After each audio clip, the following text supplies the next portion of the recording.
Welcome to AAK electric tech channel. So మనము ఇంతకుముందు క్లాస్లో డీసీ జనరేటర్లో ఎంసీక్యూ క్వశ్చన్స్ మీద పార్ట్ 1 అనేది చూసాము. దానికి కంటిన్యూషన్ అండి, ఇది పార్ట్ 2 డీసీ జనరేటర్ మీద ఇంకొన్ని క్వశ్చన్స్ అనేవి దీంట్లో చూద్దాం, ఎంసీక్యూ క్వశ్చన్స్ అనేవి. సో స్టార్ట్ చేసేద్దాం.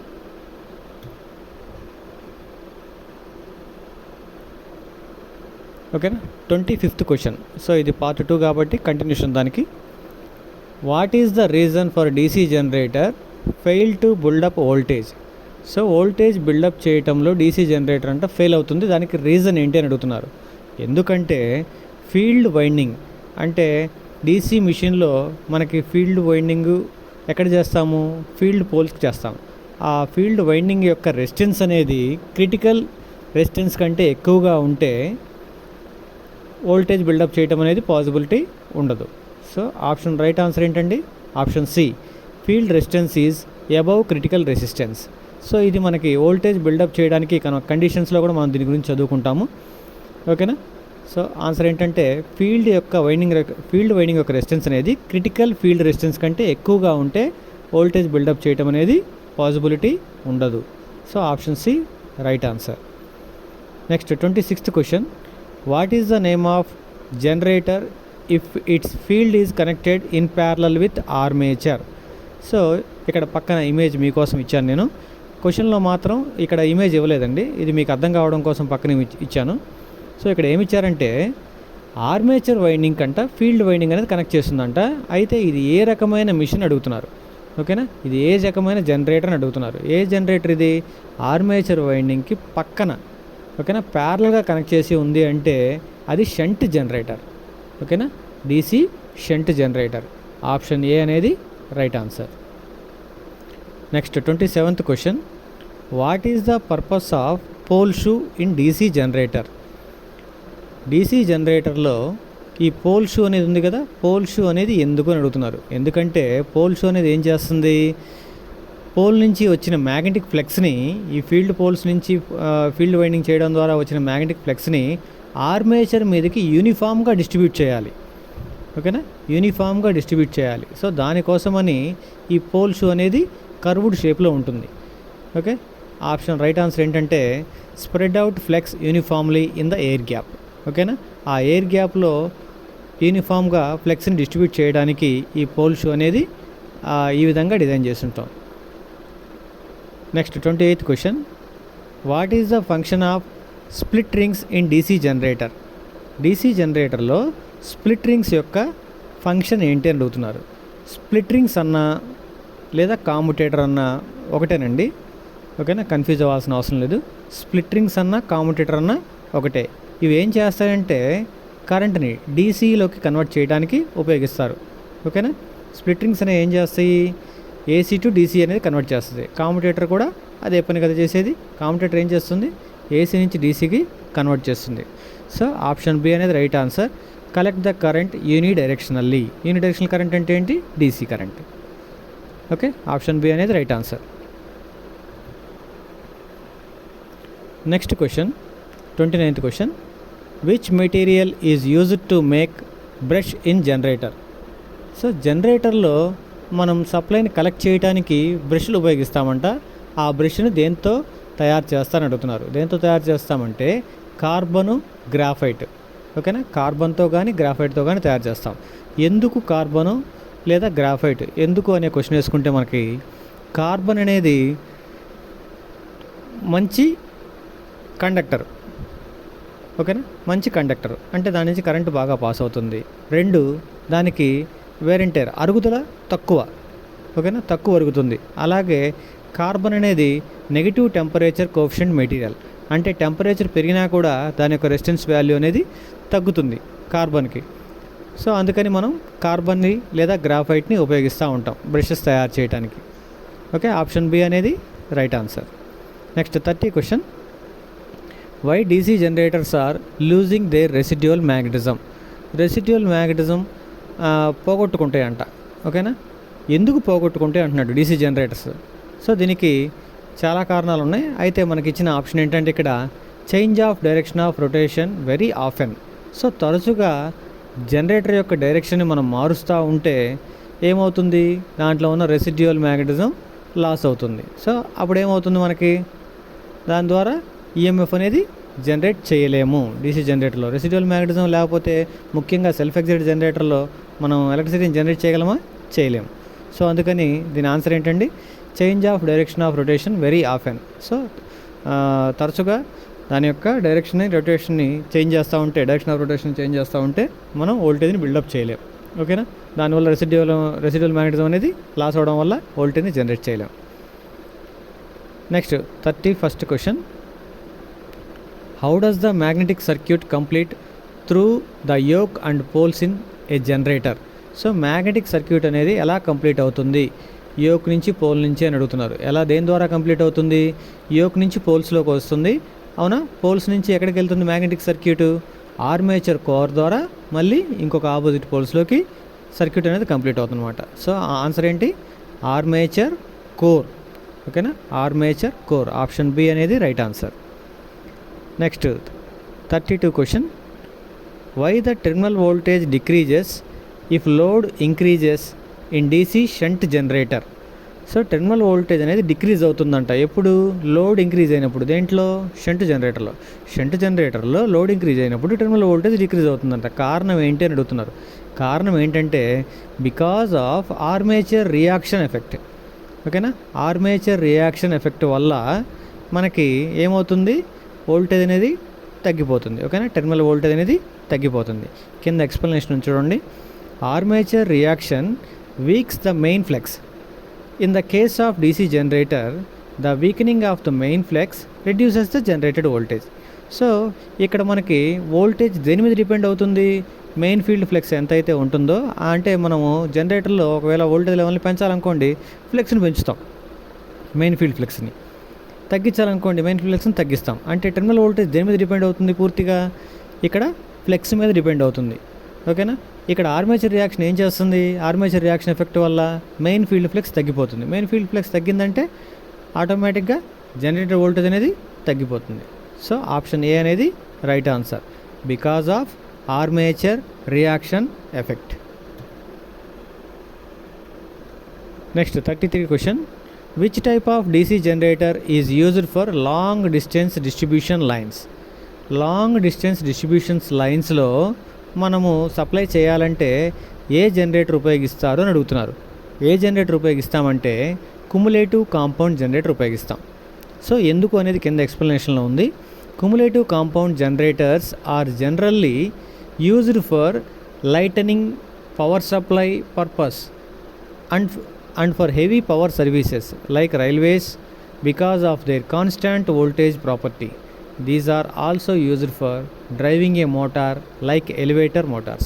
సో ఇక్కడ రకరకాల పర్పస్లో మనం ఈ కాంపౌండ్ జనరేటర్స్ని ఉపయోగిస్తూ ఉంటామంట. అంటే ఏంటి, ఈ కుములేటివ్ కాంపౌండ్లో కూడా ముఖ్యంగా ఓవర్ కాంపౌండ్ జనరేటర్. సో ఇవన్నీ ఉపయోగించడం వల్ల ఏమవుతుంది, మనకి కాన్స్టాంట్ వోల్టేజ్ని మనం సప్లై చేయొచ్చు. ఓకేనా, షంట్ జనరేటర్ తర్వాత ఇంకొకటి ఏదైనా జనరేటర్ ఉంది కాన్స్టాంట్ వోల్టేజ్ సప్లై చేయగలిగేది, లేదా వోల్టేజ్ అడ్జస్ట్ చేయగలిగేది ఏమైనా ఉందంటే అది కుములేటివ్ కాంపౌండ్ జనరేటర్. ఓకేనా, ఆప్షన్ డి అనేది right answer, cumulative compound generator. Next 34th question, which method is used to improve the insulation resistance in DC generator? DC జనరేటర్ని మనం తయారు చేసిన తర్వాత దాని యొక్క ఇన్సులేషన్ రెసిస్టెన్స్ని ఇంప్రూవ్ చేయడానికి ఏ మెథడ్ ఉపయోగిస్తామంటే blowing hot air in the machine during maintenance. ఓకేనా, మెయింటెనెన్స్ చేసే టైంలో కానీ లేదా దాన్ని మిషన్ డిజైన్ చేసే టైంలో కానీ ఆ వైండింగ్ గుండా ఆర్మేచర్ గుండా హాట్ ఎయిర్ని పంపించినట్టయితే దాంట్లో ఉన్న మాయిశ్చర్ అంతా ఏమవుతుంది, డ్రై అయిపోతుంది. సో దాని యొక్క లైఫ్ అనేది పెరుగుతుంది.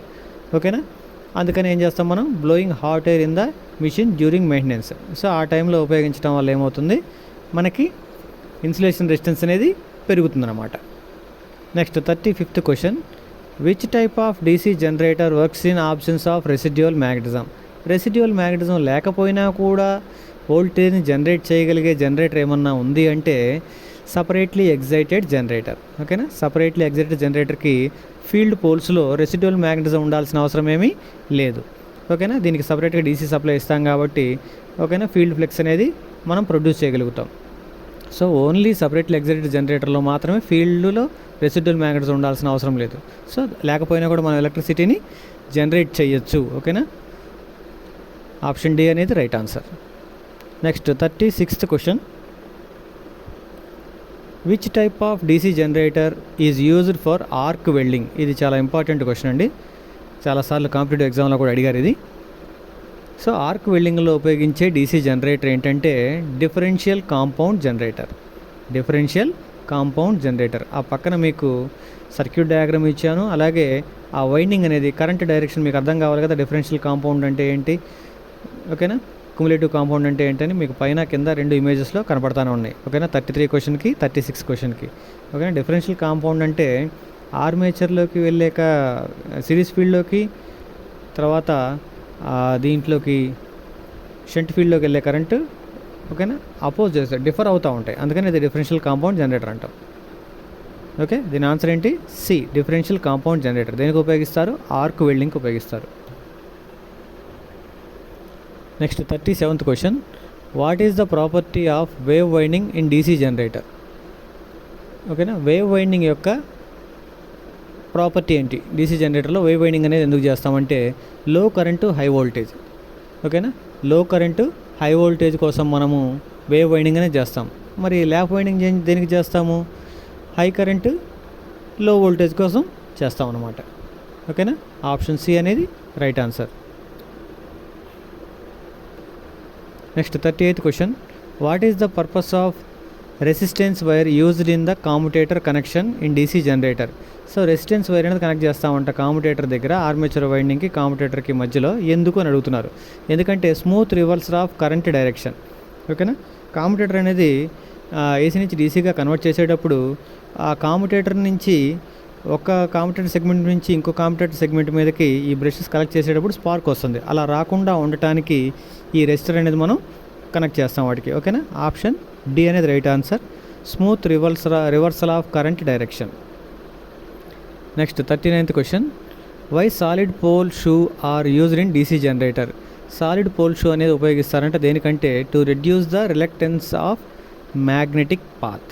సో మ్యాగ్నెటిక్ పాత్ యొక్క రిలక్టెన్స్ని తగ్గించటానికి మనం సాలిడ్ పోల్ షూ అనేది ఉపయోగిస్తాం. రిలక్టెన్స్ అంటే ఏంటంటే అపోజిషన్ ఆఫ్ మ్యాగ్నెటిక్ ఫ్లక్స్. ఓకేనా, ఇప్పుడు రెసిస్టెన్స్ అంటే ఎట్లయినా అపోజిషన్ ఆఫ్ కరెంటో, ఇక్కడ రిలక్టెన్స్ అంటే అపోజిషన్ ఆఫ్ మ్యాగ్నెటిక్ పాత్ అనమాట. సో దాన్ని తగ్గించడానికి మనం సాలిడ్ పోల్స్ అనేవి ఉపయోగిస్తాము డీసీ జనరేటర్స్లో. ఆప్షన్ డి అనేది right answer. Next 40th question, which metal is used to make large capacity DC generator yoke? So large capacity అంటే ఎక్కువ కెపాసిటీ ఉన్న డీసీ జనరేటర్స్ తయారు చేయాలంటే దాని యొక్క అవుటర్ బాడీ లేదా ఫ్రేమ్ లేదా యోక్ని దేంతో తయారు చేస్తామంటే రోల్డ్ స్టీల్తో తయారు చేస్తాం. ఓకేనా, రోల్డ్ స్టీల్తో తయారు చేస్తాం. సో ఆప్షన్ డి అనేది right answer. Next 41 question, what is the function of split rings in DC generator? DC జనరేటర్లో స్ప్లిట్ రింగ్స్ యొక్క ఫంక్షన్ ఏంటి? ఏం చేస్తుంది ఇది? ఇందాక కూడా వచ్చింది మనకి క్వశ్చన్. ఏం చేస్తుందంటే అవుట్పుట్ని యూని డైరెక్షన్లో ఇస్తుంది. ఓకేనా, makes output in uni direction అంటే ఏసీని డీసీగా కన్వర్ట్ చేసి డీసీ సప్లైని బయటికి ఇస్తుంది. ఓకేనా, స్ప్లిట్ రింగ్స్కి ఇంకో పేరేంటి? కామ్యుటేటర్. ఓకేనా, next 42 question, which type of voltage is induced in dynamically in DC generator? So A generator అయినా, అది ఏసీ జనరేటర్ అయినా డీసీ జనరేటర్ అయినా, దాంట్లో జనరేట్ అయ్యే వోల్టేజ్ ఎప్పుడు కూడా ఆల్టర్నేటింగ్ వోల్టేజే.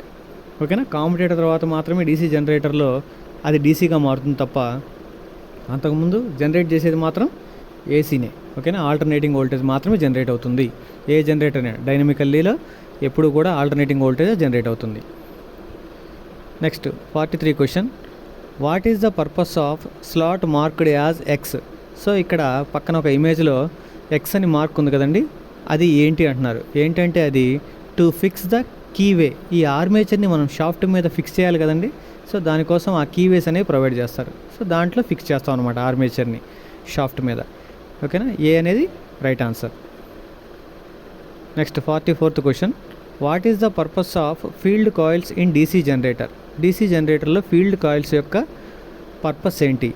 ఫీల్డ్ కాయిల్స్ ఏం చేస్తాయి? To magnetize the poles to produce coil flux. ఎందుకు ఫీల్డ్ కాయిల్స్ పెట్టకపోతే అసలు ఫీల్డ్ పోల్స్ నుంచి మ్యాగ్నెటిక్ ఫ్లెక్స్ ఎట్లా వస్తుంది? సో ఆ వైండింగ్ అనేది మనం ప్లేస్ చేసేదే ఫీల్డ్ ఫ్లెక్స్ కోసం, ఓకేనా, ఫీల్డ్ ఫ్లెక్స్ కోసం, ఓకేనా, to magnetize the poles to produce coil flux, ఓకేనా. కాయిల్ ఫ్లెక్స్ ప్రొడ్యూస్ చేయడానికి మనకి ఈ ఫీల్డ్ వైండింగ్ అనేది ప్రొవైడ్ చేస్తాం, లేదా ఫీల్డ్ కాయిల్స్ అనేవి ఫీల్డ్ పోల్స్ మీద ప్రొవైడ్ చేస్తాం అనమాట. Next question, which material is used to make pole core of large DC generator machines? ఓకేనా, పోల్ కోర్ తయారు చేయడానికి ఉపయోగించే మెటీరియల్ ఏంటి అంటున్నారు. డీసీ మిషన్స్లో క్యాస్ట్ స్టీల్ అనేది ఉపయోగిస్తాం, ఓకేనా. క్యాస్ట్ స్టీల్ అనేది పోల్ కోర్ తయారు చేయడానికి ఉపయోగిస్తాం. Next 46th question, why the pole core stampings are laminated in DC generator? So ఎప్పుడైనా గుర్తుపెట్టుకోండి, ఎందుకు లామినేట్ చేస్తున్నారు, స్టాంపింగ్ చేస్తున్నారు ఈ పోల్ కోర్ని లేదా ఆర్మేచర్ కోర్ని అంటే ఎడ్డీ కరెంట్ లాస్ తగ్గించడానికి. సో ఆప్షన్ డి అనేది right answer, reduce the eddy current losses. Next 47th question, which type of DC generator is used for electroplating process? Electroplating ప్రాసెస్లో ఉపయోగించే జనరేటర్ ఏంటి అంటే, ఎలక్ట్రోప్లేటింగ్లో మనకు కావాల్సిన ముందు ఏ వోల్టేజ్ కావాలి, కాన్స్టాంట్ వోల్టేజ్ కావాలి. వోల్టేజ్ అనేది కాన్స్టాంట్గా ఉండాలి. ఎలక్ట్రోప్లేటింగ్ అంటే ఏంటి, ఒక ఆర్నమెంట్ మీద ఉన్న కోటింగ్ని ఇంకొక మెటల్ మీదకి ట్రాన్స్మిట్ చేయటాన్నే ఈ ఎలక్ట్రోప్లేటింగ్ అంటారు అనమాట, ఓకేనా. ట్రాన్స్ఫార్మ్ చేయటాన్ని అంటే ఇక్కడ సపోజ్ ఈ 1 గ్రామ్ గోల్డ్ ఇట్లాంటివి తయారు చేస్తుంటారు కదండి. సో ఆ ప్రాసెస్నే ఎలక్ట్రోప్లేటింగ్ అంటారు. దానికి కాన్స్టాంట్ వోల్టేజ్ కావాలి. మరి కాన్స్టాంట్ వోల్టేజ్ మనకు ప్రొవైడ్ చేసే జనరేటర్ ఏముంది, షంట్ జనరేటర్ అనేది ఉంది, ఓకేనా. ఆప్షన్ ఏ అనేది right answer. Next 48th question, what is the purpose of compensating winding in DC generator? ఇది సెకండ్ టైం మనకు వచ్చింది, ఓకేనా. కాంపెన్సేటింగ్ వైండింగ్ ఫంక్షన్ ఏంటంటే neutralise the demagnetizing effect. డీమ్యాగ్నటైజింగ్ effect అంటే ఏంటి, మెయిన్ ఫీల్డ్ నుంచి వచ్చే ఫ్లెక్స్ ఏదైతే ఉందో అది తగ్గిపోతుంది దేనివల్ల, ఆర్మేచర్ రియాక్షన్ వల్ల. సో ఈ ఆర్మేచర్ రియాక్షన్ తగ్గించడానికి మనం కాంపెన్సేటింగ్ వైండింగ్ అనేది చేస్తాం. ఎక్కడ చేస్తున్నాము, ఫీల్డ్ పోల్స్ యొక్క పోల్ షూస్లో ఈ కాంపెన్సేటింగ్ వైండింగ్ ప్లేస్ చేస్తున్నాం. మీకు డౌట్ ఉంటే పక్కన ఇమేజ్ ఉంది, దాంట్లో చూడండి, ఓకేనా. So neutralize the demagnetizing effect. Next 49th question, what is the effect if the shunt field resistance is above critical resistance value in DC generator? ఇందాక ఇంకొకసారి రిపీట్ అయింది ఈ క్వశ్చన్. సో ఇక్కడ ఏమడుగుతున్నారంటే షంట్ ఫీల్డ్ రెసిస్టెన్స్ అనేది ఎక్కువగా ఉందంట, దేనికంటే critical field resistance కంటే. ఏమైంది అప్పుడు, జనరేటర్ అనేది వోల్టేజ్ జనరేట్ చేయలేదు. సో ఆప్షన్ సి అనేది right answer, generator fail to build up voltage. So కండిషన్లో ఫస్ట్ కండిషన్ ఉంది కాబట్టి సో క్రిటికల్ ఫీల్డ్ రెసిస్టెన్స్ అనేది కంపల్సరీ ఫీల్డ్ యొక్క వైండింగ్కి తక్కువ ఉండాలి, క్రిటికల్ రెసిస్టెన్స్ కంటే ఎక్కువ ఉంటే వోల్టేజ్ని బిల్డప్ చేయలేదు. Next 50th question, what is the effect of armature reaction in DC generator? Armature reaction వల్ల ఏమవుతుంది, అవుట్పుట్ వోల్టేజ్ డిక్రీజ్ అవుతుంది, ఓకేనా. ఇది కూడా రిపీట్ అయింది క్వశ్చన్, అవుట్పుట్ వోల్టేజ్ డిక్రీజ్ అవుతుంది. క్వశ్చన్ రిపీట్ అయినా వేరుగా అడిగాడండి, డిఫరెంట్గా అడిగాడు, అందుకని మీకు మళ్ళీ ఇచ్చాను, ఓకేనా. అవుట్పుట్ వోల్టేజ్ అనేది డిక్రీజ్ అవుతుంది. ఆప్షన్ బి అనేది right answer. Next, calculate the EMF generated in a 4-pole DC generator with simplex wave wound armature has 1020 conductors and driven at a speed of 1500 rpm. The flex per pole is 0.007 webers. So ఒకసారి ఆ formula కింద ఇచ్చాను, generated voltage ఎంత అంటే 5ZNP/60A. So దాంట్లో solve చేస్తే మనకి 357 volts వస్తుంది. ఒకసారి మీరు కూడా ట్రై చేసి చూడండి, ఓకేనా. Next 52 question, how the effect of armature reaction can be neutralized in large DC generators? So armature reaction ఎఫెక్ట్ని న్యూట్రలైజ్ చేయడానికి లార్జ్ డీసీ జనరేటర్, పెద్ద డీసీ జనరేటర్స్లో, ఓకేనా, ఏం ఉపయోగిస్తారంటే యూజింగ్ కాంపెన్సేటింగ్ వైండింగ్, ఓకేనా. కాంపెన్సేటింగ్ వైండింగ్ అనేది ఉపయోగిస్తారు. ఆప్షన్ ఏ అనేది right answer. Next 53rd question, what is the effect in DC generator if it is kept idle for long time? చాలా కాలం పాటు డీసీ జనరేటర్ని మనం వాడకుండా ఉపయోగిస్తే ఏమవుతుందంట, లూజెస్ ఇట్స్ రెసిడ్యువల్ మ్యాగ్నెటిజం. దాంట్లో ఉన్న రెసిడ్యువల్ మ్యాగ్నెటిజం పోతుంది. రెసిడ్యువల్ మ్యాగ్నెటిజం పోతే ఏమవుతుంది, ఆ జనరేటర్ అనేది వోల్టేజ్ని బిల్డప్ చేయలేదు. Next 54th question, calculate the induced EMF of 4-pole dynamo having 1000 rpm lap wound and total number of conductors is 600. The flux per pole is 0.064 webers. So 0.064 అవర్స్ ఉందంట. So ఇది కూడా same formula, is equal 5ZNP/60A. So just ఆ values substitute చేయండి, మీకు 640 volts వస్తుంది. ఒకసారి solve చేసి చూడండి. Next 55 question, what is the effect on induced EMF if the field flux get distorted in DC generator? So DC జనరేటర్లో field flux అనేది distort అవుతుందట. దాన్ని ఏమంటామంటే ఇండ్యూస్డ్ ఈఎంఎఫ్ డిక్రీజెస్. దానివల్ల ఏమవుతుంది, ఫీల్డ్ ఫ్లెక్స్ డిస్టార్ట్ అయితే ఈఎంఎఫ్ అనేది జనరేట్ అయ్యేది తగ్గిపోతుంది. అంటే ఏంటి, ఫీల్డ్ ఫ్లెక్స్ అనేది డైవర్ట్ అవుతుంది. డిస్టార్షన్ అంటే ఏంటి, డైవర్ట్ అవుతుంది. సో ఒక చోటుకు రాకుండా పక్కకి వెళ్ళిపోతూ ఉంది. సో దానివల్ల ఏమవుతుందంటే ఇండ్యూస్డ్ ఈఎంఎఫ్ అనేది తగ్గిపోతుంది. అంటే ఫీల్డ్ ఫ్లెక్స్ తగ్గిపోయింది కదా, సో దాని ద్వారా దీన్ని తగ్గించడానికి ఇందాక చెప్పాం కదా మనం, కాంపెన్సేటింగ్ వైండింగ్ అనేది చేసుకుంటాం. Next 56th question, what is the cause for heavy sparking in brushes of DC generator? DC జనరేటర్లో బ్రషెస్ దగ్గర హెవీ స్పార్కింగ్ వస్తుందంట. అప్పుడు ఏం చేయాలి, జస్ట్ మనకి జిఎన్ఏ పొజిషన్లో ఉన్న బ్రషెస్ని ఎంఎన్ఏ పొజిషన్కి షిఫ్ట్ చేయాలి. ఓకేనా, ఎంఎన్ఏ అండ్ జిఎన్ఏ పొజిషన్ని చేంజ్ చేస్తే మనకి ఈ హెవీ స్పార్క్ రాకుండా కాంపిటేటర్ దగ్గర చూసుకోవచ్చు. Okay, thank you for watching. So ఇది డీసీ జనరేటర్ యొక్క పార్ట్ 2 కూడా కంప్లీట్ అయిపోయింది. సో ఈ వీడియో మీకు నచ్చినట్టయితే లైక్ చేయండి, కామెంట్ చేయండి, షేర్ చేయండి, సబ్స్క్రైబ్ చేయండి. మరిన్ని వీడియోస్ కోసం మన ఏఏకే ఎలక్ట్రిక్ ఛానల్ని ఫాలో అవ్వండి. Thank you.